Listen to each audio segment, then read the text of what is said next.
The crystal vase shattered against the marble floor, and Nia's heart stopped. She watched as 5-year-old Dante Ricci stood on the grand staircase, his small chest heaving with sobs that echoed through the mansion like thunder. His face was red, streaked with tears, and his tiny fists were clenched so tight his knuckles had gone white. "I want Mama!" The little boy's scream pierced the air. "Where's Mama?" Around her the other staff members backed away, their faces pale with fear. They'd all heard the stories about what happened when someone upset the boss's son. 3 nannies had already been fired this month, 2 security guards reassigned. The head housekeeper was on thin ice. But Nia couldn't move. She couldn't tear her eyes away from the broken child on those stairs. Then she heard it, the sound that made everyone in the mansion freeze. Footsteps, heavy, deliberate, dangerous. Antonio Ricci emerged from his office, his tall frame casting a shadow across the foyer. His dark eyes swept the scene, taking in the shattered vase, the trembling staff, and his son's tear-stained face. The temperature in the room seemed to drop 10 degrees. Nia knew she should stay silent. She was just the maid who'd been hired 3 days ago. She had no business interfering, but as Dante's sobs grew more desperate, something inside her moved. She took a step forward. What happened next would change everything. "Before we continue, let me ask you something. Have you ever seen a child in so much pain that it broke your heart? Have you ever wanted to help, but knew it might cost you everything?" That's exactly where Nia found herself. She was a single woman working 3 jobs just to keep a roof over her head, and this position at the Ricci mansion was supposed to be her salvation. The pay was triple what she made anywhere else. It could change her life, but watching that little boy suffer. Sometimes the heart doesn't care about consequences. Nia Robinson had grown up in the south side of Chicago, in a neighborhood where you learned early to mind your business and keep your head down. She knew the rules. She knew that men like Antonio Ricci, powerful, dangerous men, weren't to be crossed. Yet as she looked at Dante, all she saw was a child who needed someone to care. Keep watching to discover what Nia did next, and how one simple gesture would not only calm the Mafia boss's son, but capture the attention of the most dangerous man in the city. Will Nia's compassion be her downfall or her salvation? 3 days earlier, Nia had stood outside the iron gates of the Ricci estate, her worn sneakers a stark contrast to the imported marble driveway that stretched before her. The mansion loomed like something from a movie, all white columns and endless windows that seemed to watch her with cold indifference. She'd almost turned back. The classified ad had been vague: housekeeper needed, immediate start, excellent pay, discretion required. Only when she'd arrived for the interview did she learn who her potential employer was: Antonio Ricci. The name alone made people cross the street, but Nia's landlord had given her 1 week to come up with 3 months back rent, and her mother's medication wasn't getting any cheaper. She needed this job no matter who signed her paychecks. The head housekeeper, Mrs. Chen, had been blunt during the interview. "Mr. Ricci values privacy and efficiency. You clean, you stay invisible, you don't ask questions. His son Dante lost his mother 6 months ago. The boy has been difficult. Stay out of his way." Nia had nodded, swallowed her questions, and accepted the position. Now, on her 3rd day, she was beginning to understand what difficult meant. She'd been polishing the banister on the 2nd floor when she heard the first crash. Then shouting, a woman's voice, strained and exhausted. "Dante, please, you have to eat something." "No, I want Mama. Where's Mama?" Nia's hand stilled on the wood. That voice was so small, so broken. "Your father will be very upset if you don't—" "I don't care. I hate him. I hate everyone." Another crash. The sound of running feet, a door slamming. The nanny, a stern woman named Patricia, emerged from Dante's room, her face flushed, her hair disheveled. She stormed past Nia without a word, heading straight for Mr. Ricci's office. Nia knew she should return to her work, mind her business like Mrs. Chen had instructed, but her feet carried her toward Dante's room instead. The door was ajar. Inside, she could see the destruction. Toys scattered across the floor, books torn from shelves, drawings crumpled into balls. And in the center of it all, a little boy sat with his back against his bed, his knees pulled to his chest, his face buried in his arms. His shoulders shook with silent sobs. Nia's heart cracked. She'd grown up without a father. She knew what it felt like to have a hole in your life that nothing could fill, but to lose a mother at 5 years old. She knocked softly. "Hey, sweetie." Dante's head snapped up. His eyes were dark like his father's, but where Antonio's gaze was cold and calculating, Dante's was full of pain and confusion. His brown hair stuck up in every direction, and his cheeks were splotchy from crying. "Go away," he said, his voice hoarse. "You're just going to yell at me, too." Nia sat down on the floor several feet away from him. She didn't try to approach. She just sat, folding her legs beneath her, her dark hands clasped in her lap. "I'm not going to yell," she said softly. "Yelling doesn't help much, does it?"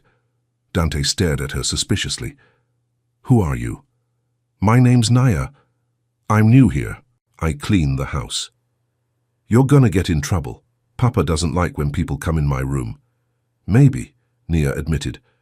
"But I heard you were sad, and I thought maybe you could use a friend." "I don't need friends," but his voice wavered. "I need my mama." The words hung in the air, heavy and heartbreaking. Nia took a slow breath. "My daddy left when I was little. Different from losing your mama, I know, but I understand what it's like when someone's gone and you don't know why." Dante's eyes widened slightly. "Your daddy left?" "Mm-hmm. And I was so angry about it. I broke things too. Yelled a lot." "Did it make you feel better?" "For a minute," Nia said honestly. "But then I just felt more sad. And more alone." Dante's lower lip trembled. "Everyone keeps telling me Mama's in heaven, that she's watching over me. But I can't see her, I can't hug her, I want to hug her." Nia's throat tightened. She reached into her pocket and pulled out a small stone, smooth, dark, with specks of gold that caught the light. Her grandmother had given it to her years ago. "My grandma told me something once," Nia said, holding up the stone. "She said that the people we love don't really leave us.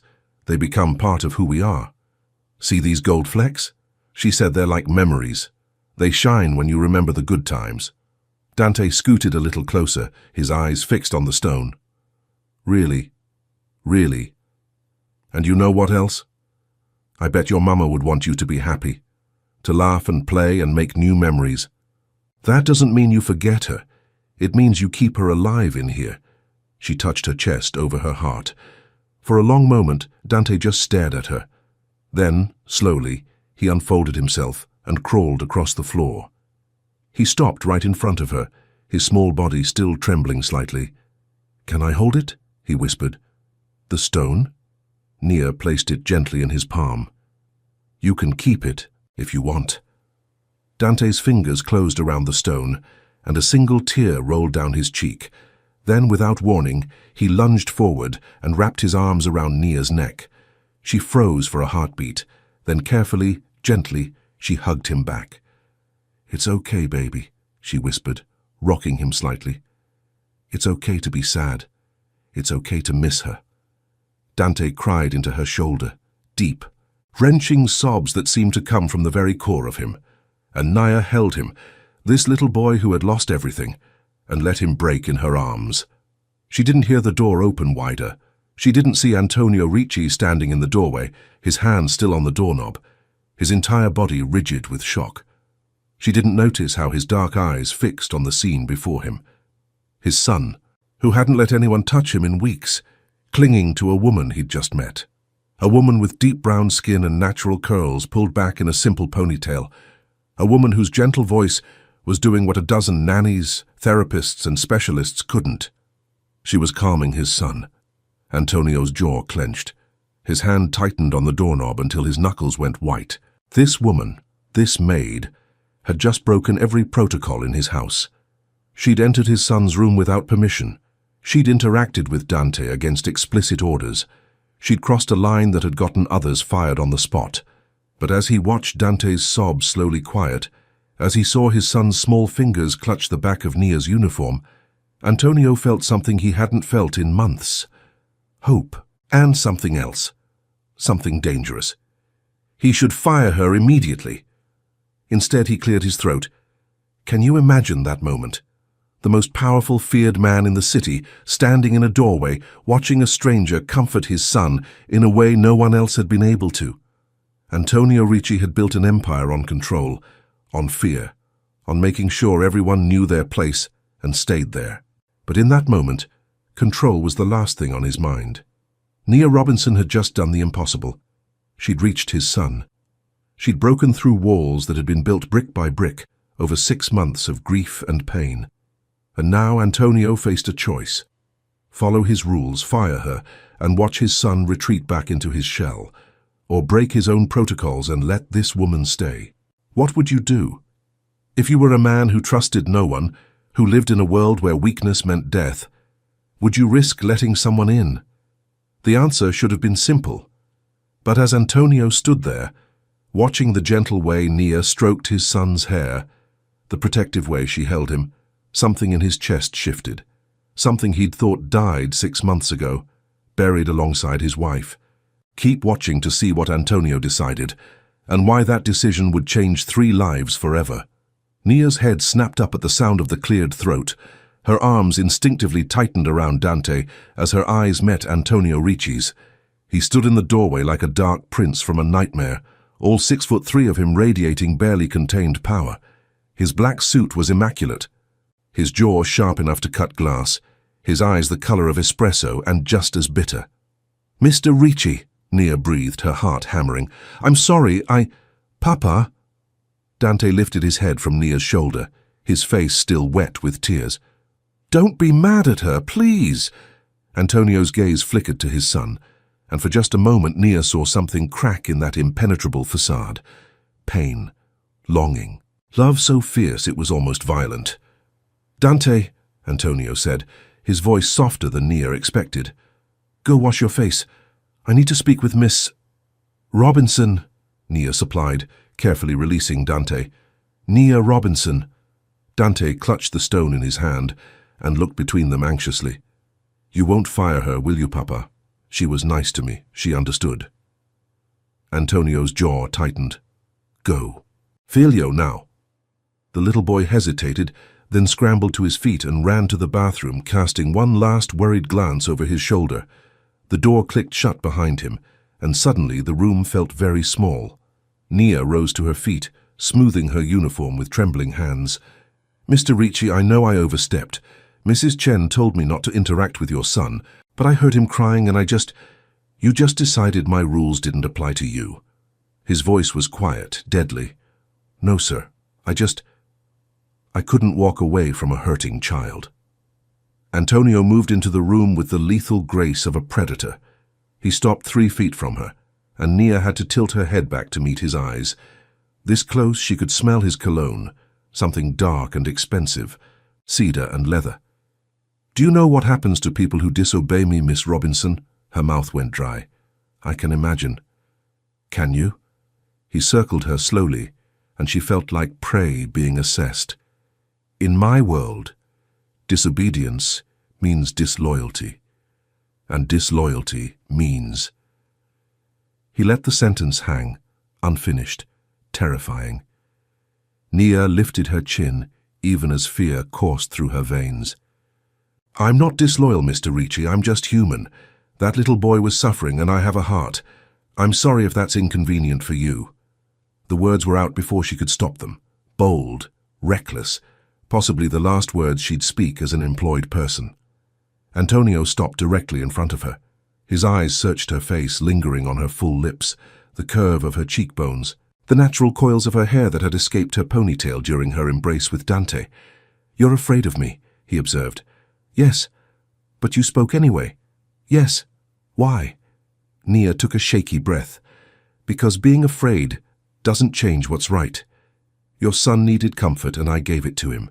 If that costs me my job, then so be it. But I won't apologize for caring about a child." Silence stretched between them, taut as a wire. Nia braced herself for dismissal, for cold words and an escort to the door. Instead, Antonio did something unexpected. He smiled. It was a small thing, barely a quirk of his lips, but it transformed his face. For a heartbeat, he looked less like a Mafia boss and more like a man, tired, grateful, desperate. "You have backbone," he said quietly. "That's rare." "Is it enough to keep my job?" His smile faded. "My son hasn't let anyone touch him since his mother died. Not me, not his nannies, not the therapists I've hired. He's been destroying everything in his path, screaming, lashing out. I've watched him disappear into his grief, and I've been powerless to stop it. The vulnerability in his voice shocked her. "But you," he continued, his eyes boring into hers, "you walked in here and within minutes he was in your arms, crying, yes, but real tears, not rage, not destruction, grief." "Mr. Ricci?" "Antonio," he interrupted. "When we're discussing my son, call me Antonio." The intimacy of his first name on her lips felt dangerous. "Antonia," she said carefully, "Dante's just a little boy who misses his mother. He doesn't need specialists or strict rules. He needs someone to hold him while he cries, someone to tell him it's okay to hurt." "And you think you can be that someone?" "I think I already was. Just now." He studied her for a long moment, his expression unreadable. Then he pulled out his phone and made a call. "Mrs. Chen, Nia Robinson is being promoted. She's Dante's new nanny. Effective immediately. Triple her salary. Give her the room next to his, and Chen—" His eyes never left Nia's face. "Anyone who questions this decision answers to me directly." He ended the call and pocketed his phone. Nia's mind reeled. "Wait, I can't. I'm not qualified to be a nanny. I'm just a housekeeper. You're whatever I say you are." Antonio cut her off. "And right now, my son needs you more than he needs another professional who'll treat him like a problem to be solved. This is crazy. This is my house, my rules." He stepped closer, and she could feel the heat radiating from his body. "But understand something, Miss Robinson. You are now responsible for the most precious thing in my world. Dante's safety, his happiness, his well-being. All of it rests on you." The weight of that responsibility settled on her shoulders like a physical thing. "What if I fail?" she whispered.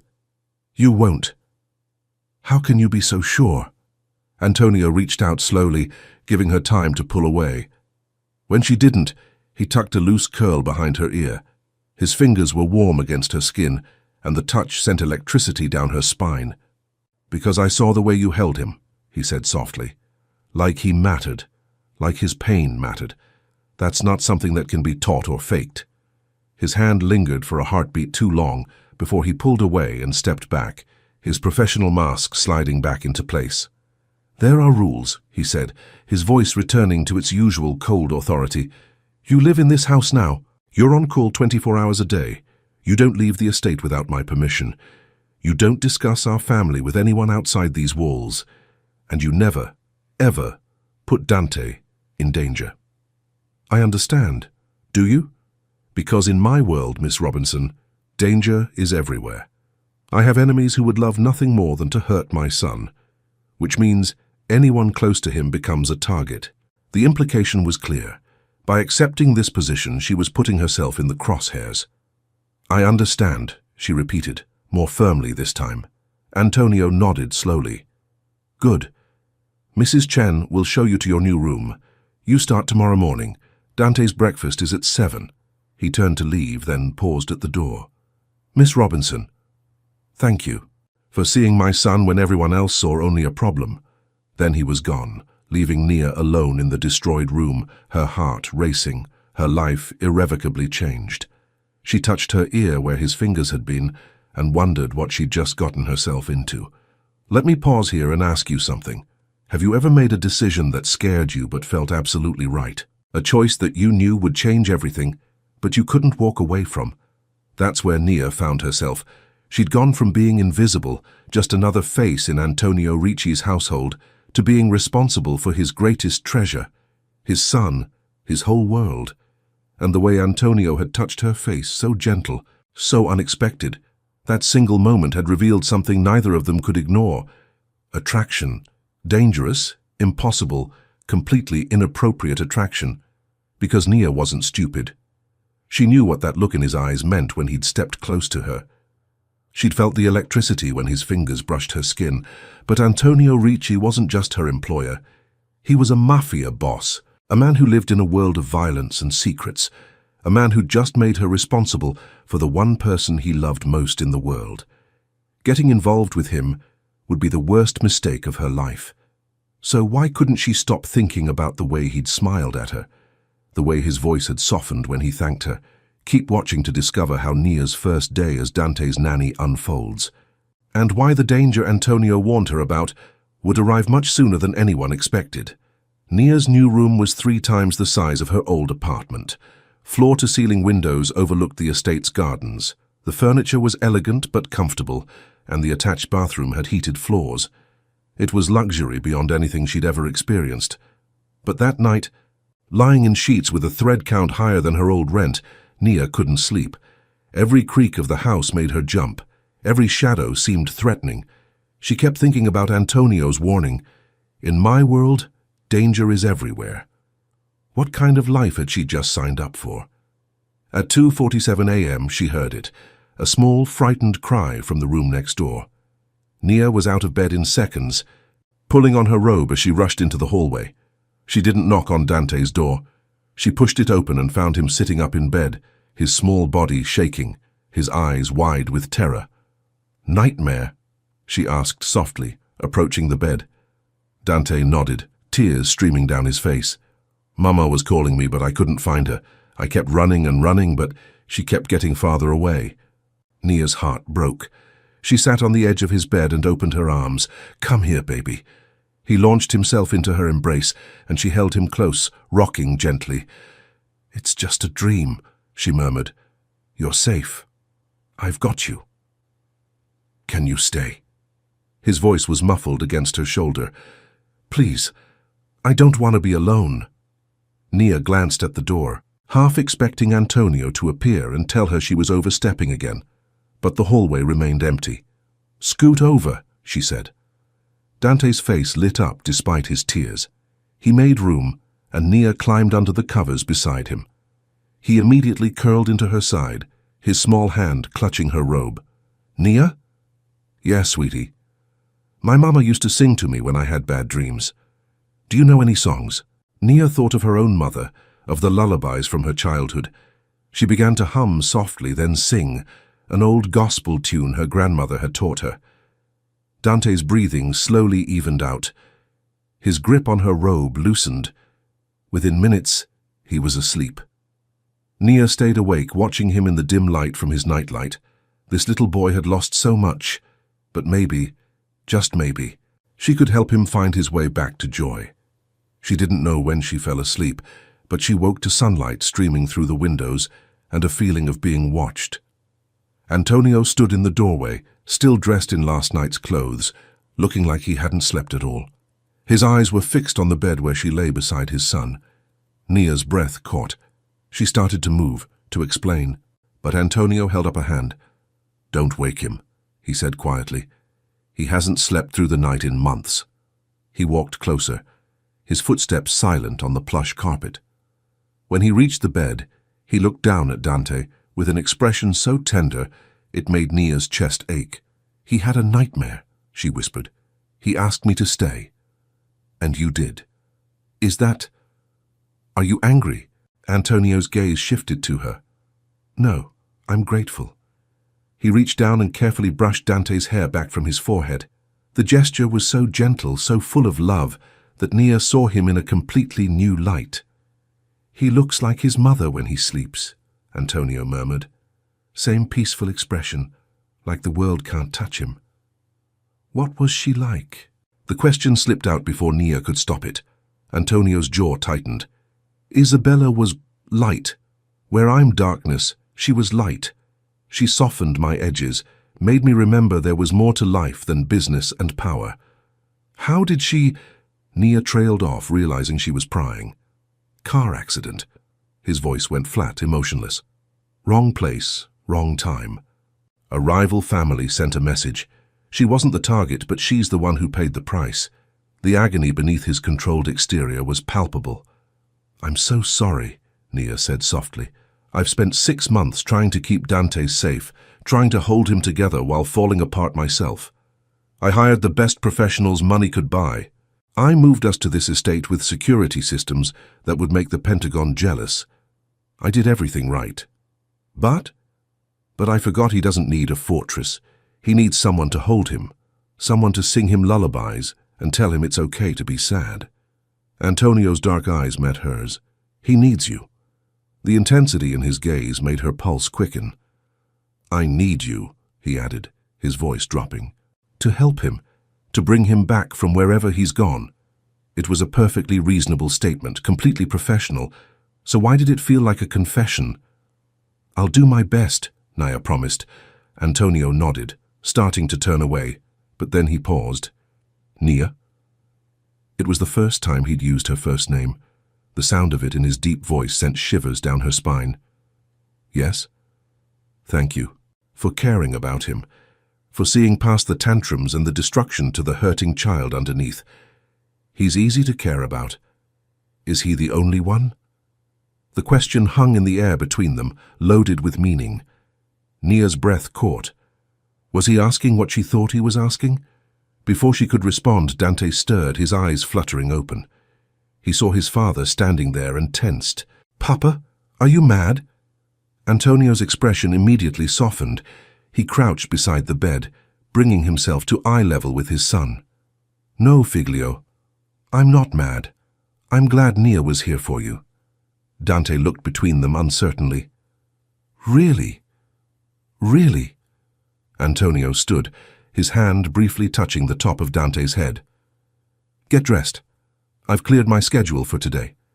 I thought we could have breakfast together, all three of us. Dante's eyes went wide. You're not going to your office? Not today. Today, you're more important. The hope that bloomed on Dante's face was beautiful to see. Can we have pancakes? Nia, do you like pancakes? Love them, Nia said, smiling. Then pancakes it is. Antonio's gaze lingered on Nia for a moment longer than necessary. I'll have the chef prepare them. 30 minutes? We'll be there, Nia confirmed. After Antonio left, Dante practically bounced on the bed. Papa never takes days off, never. He must really like you. Nia's cheeks warmed. He's just happy you're feeling better. No, Dante said with the certainty of a 5-year-old.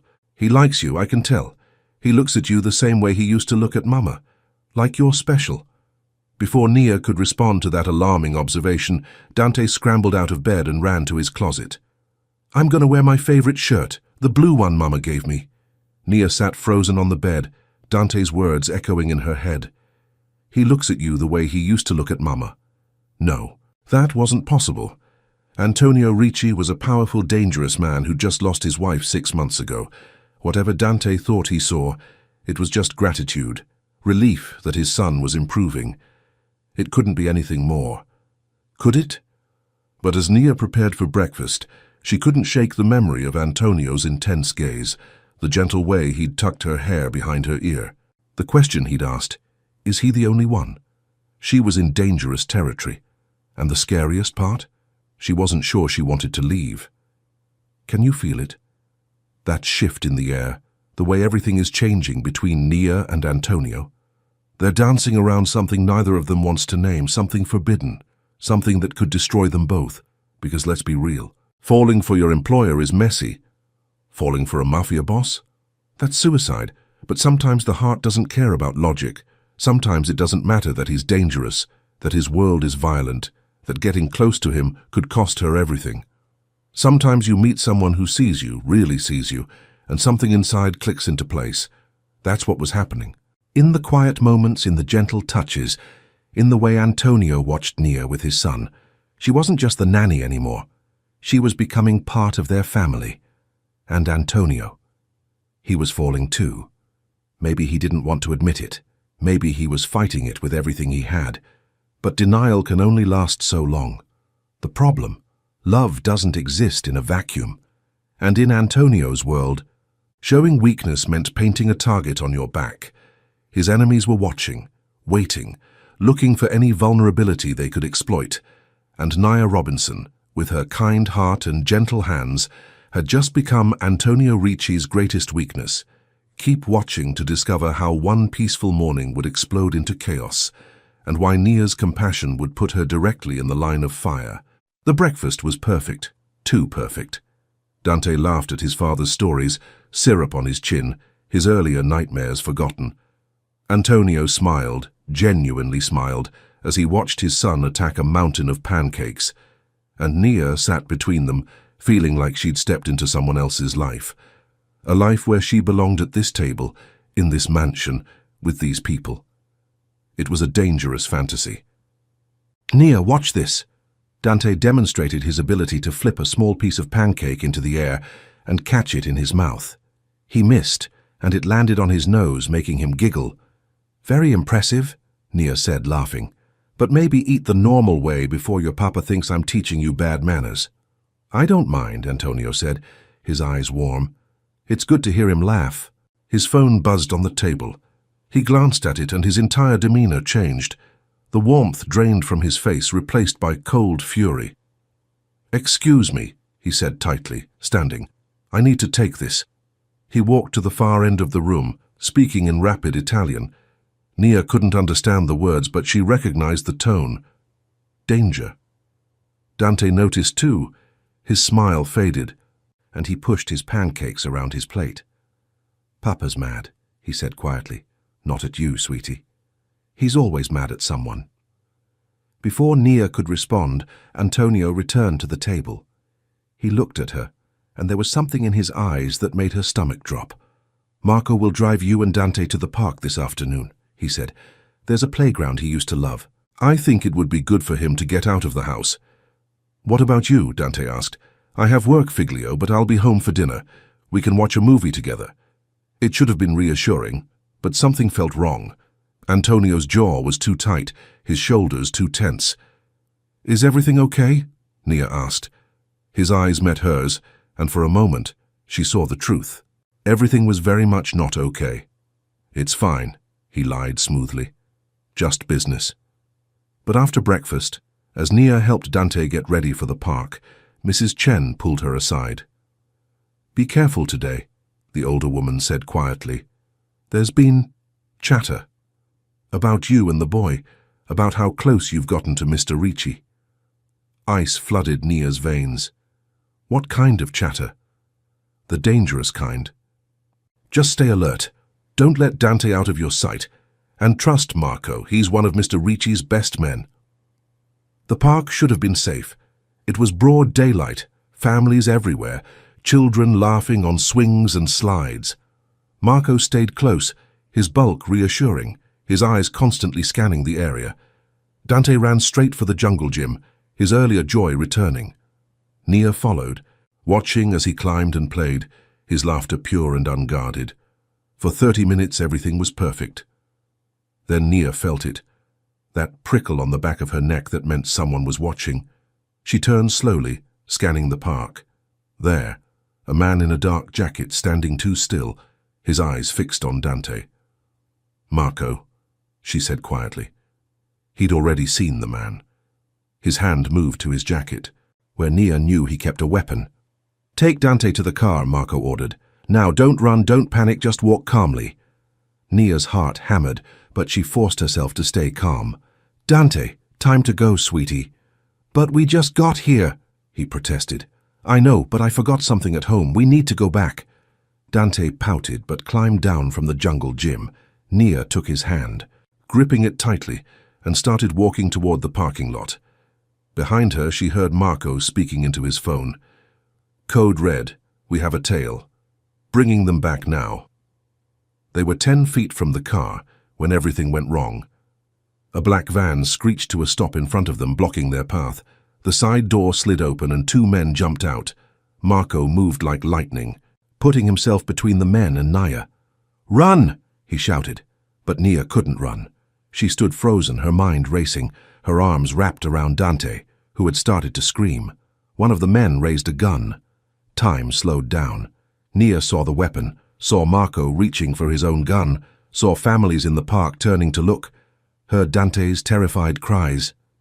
And she realized, they weren't trying to take Dante. They were trying to take her. "You're the one he cares about," one of the men said, his accent thick. "You're the one who'll make him bleed." In that moment, Nia understood. By caring for Dante, by getting close to Antonio, she'd become exactly what he'd warned her about. A target. A way to hurt him. "Nia, no." Dante clung to her, his small body shaking. She met the man's eyes and made a decision. Let the boy go to Marco, take me, but don't hurt him. Nia! Marco's voice was desperate. Do it! She shouted. The men hesitated, then one of them nodded. Give us the boy. With shaking hands, Nia peeled Dante's arms from around her waist. She crouched down, looking into his terrified eyes. Listen to me, sweetheart. You're going to go with Marco now. He's going to keep you safe and take you home to your papa. No, I want you to come. I can't. But I need you to be brave, okay? Just like your mama would want you to be. Tears streamed down Dante's face as Marco grabbed him, pulling him away. The little boy screamed for her, reaching out, his cries piercing Nia's heart. But she didn't look away. She kept her eyes on him until Marco had him in the car and was driving away. Then she turned to face the men. I'm ready. One of them grabbed her arm, but before they could force her into the van, shots rang out. The man holding her dropped, blood blooming on his shirt. The second man spun around, raising his weapon, but he fell too. Nia stumbled backward, her legs giving out, and she hit the pavement hard. Her vision swam. Her ears rang from the gunshots. Then someone was lifting her. Strong arms, familiar cologne. Nia. Antonio's voice was rough, desperate. Look at me. Are you hurt? She focused on his face, his beautiful, terrifying face now twisted with fear and fury. Dante, she gasped. Is he safe? Marco has him. He's fine. But you... I'm okay. I'm not hurt. Antonio's arms tightened around her. You offered yourself in his place. Of course I did. You could have died. But Dante wouldn't have. Something broke in Antonio's expression. He buried his face in her hair, his body shaking. Dio, Nia, when I got the call, when I thought I might lose you... He pulled back, his hands coming up to frame her face. His thumbs stroked her cheeks, wiping away tears she hadn't realized were falling. You're mine now, he said fiercely. Do you understand? Mine to protect, mine to keep safe, mine. Before she could respond, before she could process the possessiveness in his voice or the intensity in his eyes, he kissed her. It was desperate and claiming and full of fear-turned passion. His lips moved against hers like he was trying to prove she was real, alive, safe. And Nia kissed him back, her hands fisting in his jacket, her heart racing for an entirely different reason now. When they finally broke apart, both breathless, Antonio pressed his forehead to hers. I can't lose you, he whispered. I won't. Antonio! I know it's too soon. I know it's complicated. But I'm a selfish man, Nia. And I want you in my life, in Dante's life, in every part of my world. Your world almost got me killed. Then I'll burn it down before I let anyone hurt you again. He wasn't speaking metaphorically. She could see it in his eyes. He would actually destroy everything he'd built before letting harm come to her. It should have scared her. It probably would have scared any sane woman. But Nia just pulled him down for another kiss, choosing danger and passion and this complicated, impossible man, choosing love, even though it terrified her, even though she knew deep down that this was only the beginning of the battle. 6 months later, Nia stood in the garden of the Ricci estate, watching Dante chase butterflies. He was laughing, his face lit with pure joy, so different from the broken child she'd met. Strong arms wrapped around her waist from behind. Antonio rested his chin on her shoulder. Happy? He murmured. Terrified, she admitted. Your enemies still want me dead. We're still figuring out this relationship. Everything is complicated. But... She turned in his arms, looking up at the man who'd changed her life. But yes, I'm happy. He kissed her soft and sweet, a promise of protection and forever. Nia, Papa... Dante ran toward them. Look what I found. He held up a stone with gold flecks, the one she'd given him months ago. It still works, he said, grinning. The memories still shine. And they did. They really did. The end.